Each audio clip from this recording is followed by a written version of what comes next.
Subscribe to our YouTube channel and press the bell icon to get the latest updates.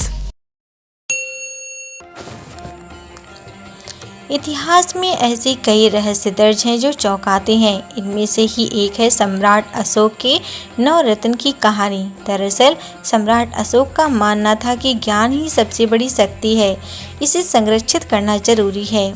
उन्होंने इसके 3 रास्ते बताए: ज्ञान को एकत्र करना, उसे बढ़ाना और महान कार्य करने के लिए इनका इस्तेमाल करना।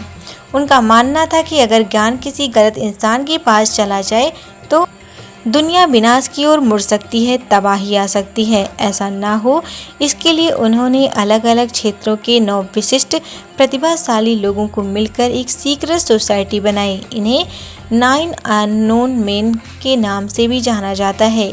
किंवदंती है कि ये आज भी मौजूद है। समाज में कहा जाता है कि उन्होंने सीक्रेट सोसाइटी की स्थापना ऐसे की थी, अगर इनमें से कोई एक शख्स की मौत हो जाए तो उसकी जगह दूसरे विद्वान को मिल सके। आज भी यह सीक्रेट सोसाइटी बनी हुई है, ऐसा माना जाता है। द बेटर इंडिया की रिपोर्ट के मुताबिक 273 ईसा पूर्व में कालिंग की लड़ाई हुई थी। इसमें 1 लाख लोगों की मौत हुई थी। इस घटना के बाद सम्राट अशोक ने संन्यास ले लिया था। कहा जाता है कि सम्राट अशोक ने सोसाइटी इसलिए बनाई थी ताकि उनके संन्यास लेने के बाद उनका राजपाट चल सके और आगे भी ऐसा ही चलता रहे। उन्होंने 9 लोगों को लेकर जो सीक्रेट सोसाइटी बनाई थी वो आज भी है। और कौन थे, यह एक पहेली है। हालांकि किंवदंती यह भी है कि उस सोसाइटी से ताल्लुक़ रखने वाले लोग आज भी समाज में मौजूद हैं। वो आज भी किसी न किसी विशेष के रूप में मौजूद हैं और समाज को राह दिखा रहे हैं। जिनमें 9 लोगों को लेकर सीक्रेट सोसाइटी बनाई गई थी।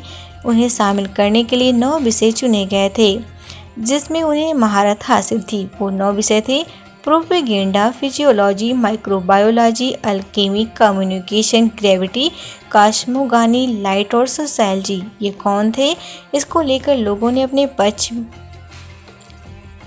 अपने पक्ष रखे। कुछ लोगों का कहना था कि 9 लोग नहीं, 9 किताबें थीं। ये ऐसी बातें थीं जिनमें इंसान की लाइफ की हर समस्या का समाधान था। इनके किताबों में ऐसे समाधान मौजूद थे जिनसे बेहद कम समय में समस्या को हल किया जा सकता था। 1923 में एक अंग्रेज लेखक टैलबोट मुंडी इस किंवदंती से प्रभावित हुए और उन्होंने इस पर द 9 अननोन मैन किताब लिखी और प्रकाशित कराई। किताब लिखने से पहले उन्होंने काफ़ी शोध किया। महान सम्राट अशोक द्वारा स्वयं लिखे गए प्रतिलेख उनकी जांच का सबसे सहायक पहलू साबित हुआ। उन्होंने इन अभिलेखों के आधार पर 9 व्यक्तियों द्वारा लिखित 9 पुस्तकों की एक सूची तैयार की और संकलित की। इस सूची को दुनिया भर के लोगों को समर्थन मिला।